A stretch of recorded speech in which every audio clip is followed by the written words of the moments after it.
आप लोगों ने जो ये मुहिम स्टार्ट की है, अपनी सेकंड मीटिंग है शायद, बहुत अच्छा किया है। मैंने लास्ट टाइम भी कहा था, अब भी क्या, जब भी आपको तन मन धन से आपके साथ हूँ, जब भी आपको करने की कोशिश कोई करेंगे आपको। मेरा कुछ साथियों से अनुरोध है, छोटा सा होमवर्क समझ लो आप लोग सब, कि अपने समाज में थोड़े से ही लोग हैं, मार्केट में जितने भी लोग हैं, जैसे हम यहाँ आते हैं उसमें नाम, फ़ोन नंबर या साइन करवाए, ये थोड़ा सा होमवर्क अगर मार्केट में कर दे। मैं पिछले 6-7 सालों से मार्केट में नहीं जा पा रहा हूँ, मतलब पहले तो जाता था, 6-7 सालों से कोशिश करूँगा अगले साल से मैं दोबारा स्टार्ट करूँ, टाइम नहीं मिल पा था। आप लोगों को ये छोटा सा होमवर्क है, 2, 4, 5, 7 साथी एक छोटी सी टीम बना लो, जितने भी हमारे स्वर्णकार बंधु हैं सभी का डाटा कलेक्ट है, सभी का, कि भैया कौन कौन है, उनके कितने बच्चे हैं, रजिस्टर दी, 2 बेटे हैं, 3 बेटे हैं, 4 बेटे हैं, उनका नाम क्या है, उनका फ़ोन नंबर क्या है। मैं नहीं कहता कि नेक्स्ट मीटिंग में ही सारे इकट्ठे हो जाएंगे, हो सकता है 3-4 मीटिंग लगे, 5 लगे, 7 लगे, 8 लगे। होमवर्क ये करना है कि सबको एक मंच पे लेके आए, 5, 7, 8 बंदों की टीम बना लो, जाओ कि भाई उस दिन मीटिंग है, आप आना, कोई भी समस्या होती है आओ, तो एक बार मिल तो लो, भाई कुछ नहीं कर रहे, हम सभी स्वर्णकार बंधु, सुनार भाईचारे के लोग एक दूसरे को जानना चाहते हैं। जो आज से 25, 30, 40 साल पहले सारा समाज एक था, किसी एक बंदे का नाम लेते तो फट बताते वो फलाने का छोरा, फलाने का पत्ता। अब ऐसा नहीं है, वो इसलिए नहीं है कि हम आपस में एक दूसरे को नहीं जानते, दूसरे को तो तब बताएंगे जब हम आपस में जानेंगे। तो सबसे पहला काम तो ये करो कि उन सबको एक मंच पर लाने के लिए हमारे पास डाटा इकट्ठा हो जाएगा कि हमारे भिवानी में कम से कम मार्केट के, मान लो सेक्टर में और कहीं हैं, मेरे जैसे जो पर्सन हैं उनका नहीं है, लेकिन बाकी जो मार्केट्स के लोग उनका पता चल जाएगा कि हमारे पास युवा स्ट्रेंथ 300 है, 500 है, 800 है, 1000 है, 200 है। उसके बाद उन सबका डाटा हो जाएगा, जैसे एक ग्रुप बना हुआ है उस ग्रुप में सबको मैसेज डाला जाएगा, और 5, 7, 8 बंदों की जो टीम बना रहे हैं वो उनसे संपर्क भी करें, क्योंकि नेक्स्ट टाइम मीटिंग जब भी आप 15 दिन 20 दिन मीटिंग रखें उन सबको, ताकि हम ये लगे कि नेक्स्ट मीटिंग जब हो तो जितने साथी उससे डबल या 3 गुना बैठे। सबसे पहली चीज़ तो जब सारे साथी एक साथ आ जाएंगे, उसके बाद जितनी भी समस्याएं हैं, अब जैसे पिछली बार भी कुछ साथियों ने बताया कि बहुत साथी बैठे हैं, जिस भी साथी के साथ कोई भी ऐतिहासिक घटना घटी हुई या कोई भी ऐसी ट्रेजेडी हुई या कुछ भी आप लोगों ने समाज में ऐसा देखा कि जो हमारे समाज की कमियां हैं, खामियां हैं, एक तो एक व्यक्ति बता के अपनी एक खामी भी बताएगा, तो हमारे पास 20, 30, 40, 50 प्रॉब्लम आएगी, फिर हम उस पर डिस्कस करेंगे उन प्रॉब्लम का सोल्यूशन कैसे।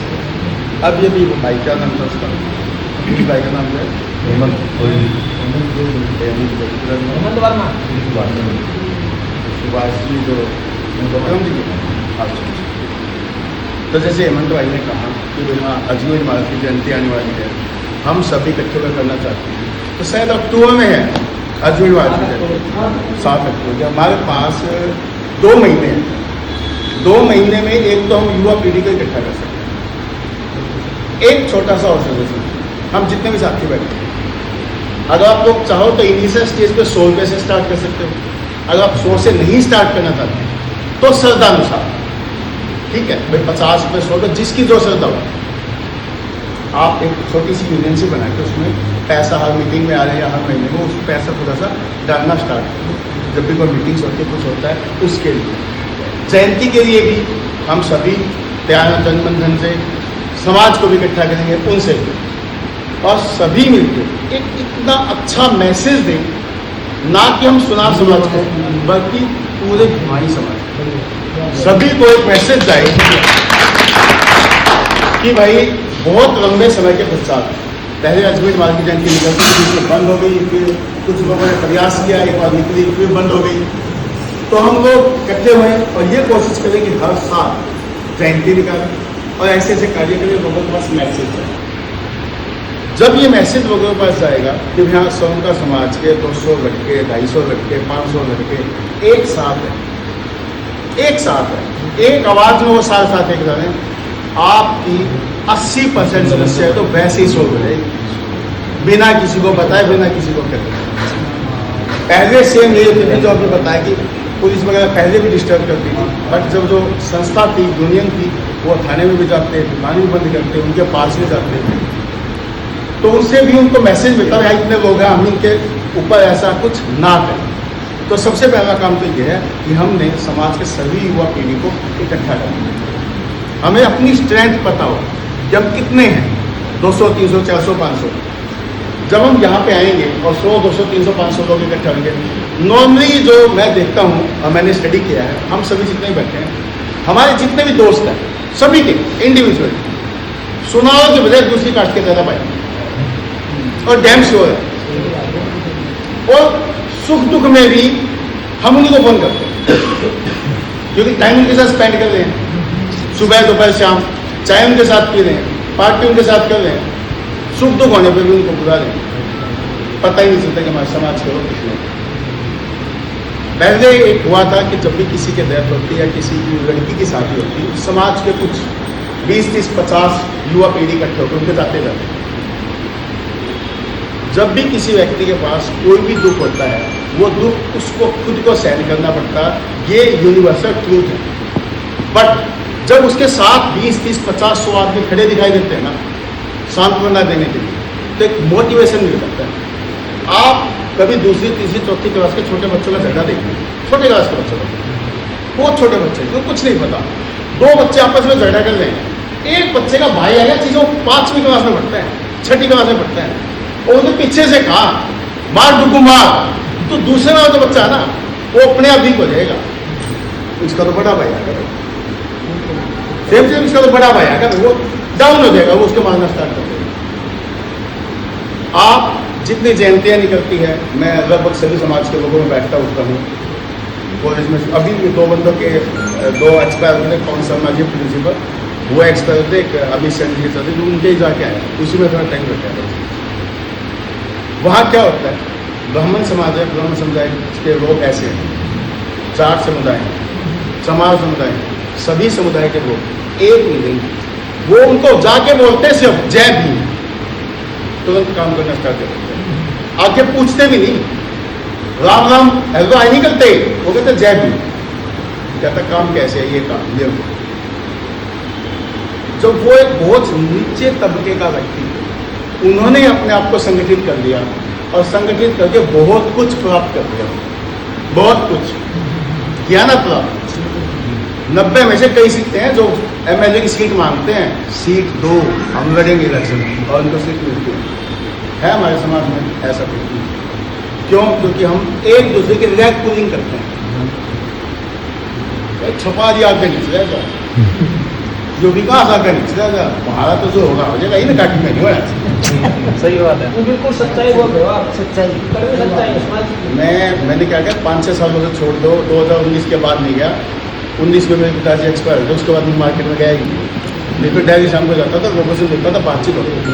तो मैं पिछले 35-40 साल से समाज से जुड़ा हूँ, वो सारी चीज़ें पता है।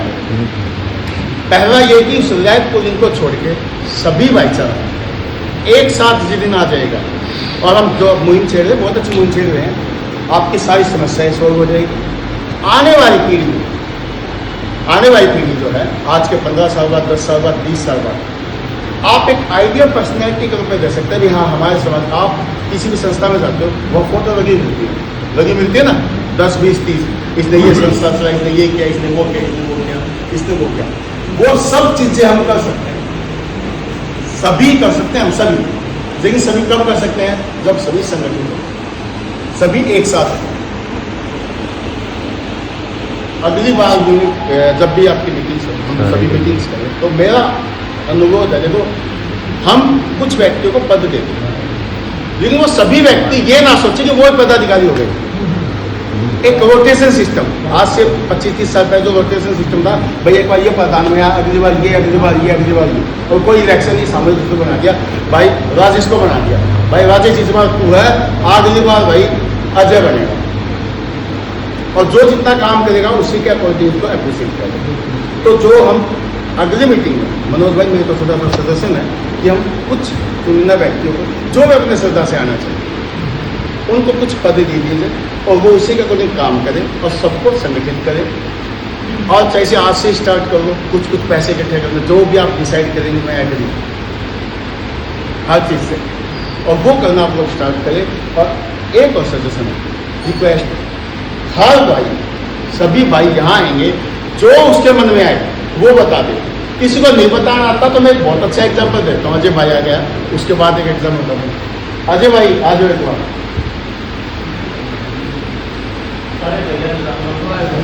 अजय भाई का स्वागत है भाई। आ जाओ भाई। 2002 की बात है अजय भाई, 2002 में मैं बीएड कर रहा था टीकाराम को सोनीपत में। तो वहाँ पे आप सभी के लिए वो समझना, तो एक दिन है ना वहाँ टैलेंट सर्च प्रोग्राम होता है हर कॉलेज में, मैं कुछ ना कुछ करना है। तो उन्होंने बोर्ड पर लगा दिया, अभी हर बच्चे ने, हम 114 बच्चे मतलब लड़के सब, कि सभी ने कुछ ना कुछ एक्टिविटी करनी है। अगले दिन टैलेंट सर्च प्रोग्राम स्टार्ट हुआ, प्रिंसिपल सारा स्टाफ बैठ गया स्टेज पे माइक लगा दिया, हर में कुछ ना कुछ कहना था। एक लड़का था सोनीपत का, उसने जो स्पीच दी, जो उसने अच्छा बताया वो आप लोगों को बता देता हूँ, इसलिए आपके पास कोई एक्सक्यूज नहीं बचेगा कि मैं क्या बताऊँ क्या नहीं बताऊँ। जैसे उस बच्चे का आया, उसने बोलना स्टार्ट किया कि ना जी कल मैं कॉलेज आया था, मैंने नोटिस देखा टैलेंट सर्च प्रोग्राम में, मेरा टेंशन हो कि मैं क्या करूँ। टेंशन में कॉलेज की छुट्टी हुई, मैंने ऑटो पकड़ा, मैंने घर चला गया। टेंशन में खाना खाया, रात को सो गया। टेंशन में उठा, सुबह नहा धो के तैयार हुआ, ऑटो पकड़ा, कॉलेज में आ गया, चेयर पे बैठ गया। मेरा रोल नंबर 96 है, 95 बच्चों ने एक्टिविटी दी, मेरा 96 है, अब मैं बैठ हुआ। Thank you. विकास भाई से क्या रहता है, बंगाली आए कैसे? आज अब करंट सिनेरियो की बात कर रहे हैं कि हमारा काम नहीं चलेगा बंगालियों से। मैंने कभी जिंदगी में सुना में काम नहीं किया, मैं तो doctor Vinod Soni professor government, लेकिन मैंने उस काम को बहुत नजदीकी से देखा है। 5 भाई थे, 4 भाई यही काम करते थे। आज भी मार्केट में दुकान है, आज भी, और उस दुकान को भी दोबारा जीवित करूंगा, सब भाई बीच में करूंगा, यही तो मेरा काम करूंगा। आप जो कह रहे ना कि आप बंगाली के बिना काम चलता था, एक बंगाली एक बात बताओ, सुन लो, मैंने एक बार भी नहीं कहा कि बंगाली के बिना काम नहीं चलेगा। मैं बताता हूं, मैंने ये बोला है कि मेहनत करनी पड़ेगी, लोगों के पास जाना पड़ेगा, बताना पड़ेगा मैं ये काम करता हूँ, और सुनार आपस में एक दूसरे की थोड़ी हेल्प करेंगे। मैं यही पॉइंट बताना चाह रहा हूँ कि हम अपने दिमाग से ये हटा दो कि बंगाली के बिना काम नहीं चलेगा। ईच एंड एवरी पर्सन के बिना हर व्यक्ति का काम चलता है, हर व्यक्ति का। एक बता रहा हूँ आपको, बंगालियों को लाने वाले और कोई नहीं था, ना बॉम्बे था, ना कलकत्ता था, ना दिल्ली थी, ना दिल्ली। हम लाने वाले हम लोग, बाबू बंगाली बढ़िया पॉलिश कर रहे भाई, फलाना बंगाली बढ़िया छिलाई कर, हम लोग थे लाने वाले। बंगालियों को लोकतर बना के लाए थे और आज मालिक बन गए, यही अब उनको लोकतर बनाओ ना फिर। मैं वही तो बता रहा हूँ ना, आप उसमें चेंज करें ना। मैं बता रहा हूँ कंसेप्ट तो बताओ, कंसेप्ट तो सुनिए। पिछले साल रिटेल काउंटर पे बैठे आज बंगाली। अरे भाई बता रहा हूँ, पिछले साल मैं नैनीताल घूमने गया, तो नैनीताल में जब नैना देवी झील से बाहर आए तो गाड़ी वाले खड़े रहते हैं, हमारी गाड़ी हमने पार्किंग में लगा दी थी। ओके भाई साहब 7 पॉइंट दिखा देंगे, क्या नाम भाई? साल आगे चलाए। अरे भाई साहब ड्राइवर तो राहुल है, प्रैक्टिकली बता रहा हूँ, जाके सर्च कर लेना, वो भी राहुल नहीं है, उसने नाम पे राहुल खुदवा रखा है यहाँ पे, और उसका आप स्कैन करोगे तो भी राहुल पाएगा, लेकिन वो भी राहुल नहीं है। उन लोगों को पता चल गया कि मुस्लिम पूछेंगे और हमारे से काम नहीं आएगा। वहाँ खड़े खड़े लोग ये कह रहे हैं भाई साहब मेरा नाम तो शाहरुख है, लेकिन मालिक जो ना वो राहुल है, राहुल शर्मा है, राहुल फलाना है, वो बता रहे हैं। आप जाके प्रैक्टिकली देखो। मैं ये कह रहा हूँ कि जब उन्होंने अपनी नीतियाँ एडोप्ट की, जिस नीति के अंतर्गत वो आए, जैसे अंग्रेज आए तो उन्होंने पूरे भारत को कब्जा लिया, बंगाल की भिवानी में आए सभी बंगालियों ने कब्जा लिया। हम लोग क्या कह रहे हैं, अभी कुछ समाज के चुनिंदा पैसे वाले लोग वो कभी हमारे पास आते नहीं ना, हम नहीं आने दे रहे उनको, हम नहीं आने दे रहे। एक तो इंडिविजुअली मैं ना किसी को कह रहा हूँ, ना मेरी इंडिविजुअली बात कर रहा हूँ, हम की बात कर रहे हैं। हम सभी लोग जब एकत्रित हो जाएंगे तो सारी समस्या खत्म हो जाएगी। बिना बंगाली का काम चलेगा, सुनार भी काम करेगा। और आप अपने पिताजी से, दादाजी से और सब चीज़ों से, जब आपके पिताजी को पुरानी दुकान थी उससे पहले उनसे पूछना आप जाके करते। जैसे आपके मौसा जी हैं बद्रीनाथ जी, संजय के पिताजी, सभी लोग रात बैठ के काम करते हैं उस मार्केट में। मैंने अपनी आंखों से देखा हुआ है, बता भाई राजेश भाई, जब पिताजी काम करते हैं सारे भाई पूरी रात स्टोव गैस नहीं होती थी, स्टोव होता था। और उन्हें कहते थे भाई जब चाय बनाओ जब बोल दिए आपने 2 बजे पीवाएंगे इकट्ठी, बता जैसे था कि सभी सुनारों ने बहुत मेहनत करके पैसा कमाया। कुछ सुनारों की हमारी गलती मान रहा हूं मैं, मतलब मैंने कभी काम नहीं किया, फिर भी मैं कह रहा हूं हमारी गलती है। हम लोगों ने कुछ ऐप पाल लिए, कुछ कमियां पाल ली, उन ऐप को उस कमियों की वजह से बहुत से लोग खत्म हो गए, उस पैसे को जोड़ नहीं पाए। कुछ लोगों ने पैसों को जोड़ दिया, जिन कुछ लोगों ने पैसों को जोड़ दिया वो अपने सॉन्ग ब्रांड रख के बैठ गए, बाकी ने जिन्हें नहीं जोड़ा उनके बच्चे ऐसे ही खराब हो गए। ये बहुत सच्ची बात है। हम उस छोटी से छोटी कड़ी की सोचें जो छोटे से नीचे उस व्यक्ति को हमारे सामने कैसे देखें। अगर कोई व्यक्ति हमारे पास नहीं आ पा रहा है, एक बात बताओ, मैंने कहा कि मैं तो मार्केट गए 7 साल हो गए, फिर भी लोगों को बता देता हूँ, जा ही नहीं रहा मार्केट, फिर भी बता देता हूँ कि कौन है। अगर हम मार्केट में बैठे हैं तो हमें पता होता है कि कौन व्यक्ति काम कर रहे, आधा टन 1 टन या 1000 2000 5000 10,000 रुपये हम कम कमा लेंगे, सो कोई फर्क नहीं पड़ेगा। लेकिन अगर दूसरे साथी को हाथ देकर उठा लिया और वो हमारे समझ आ गया तो सारा समाज का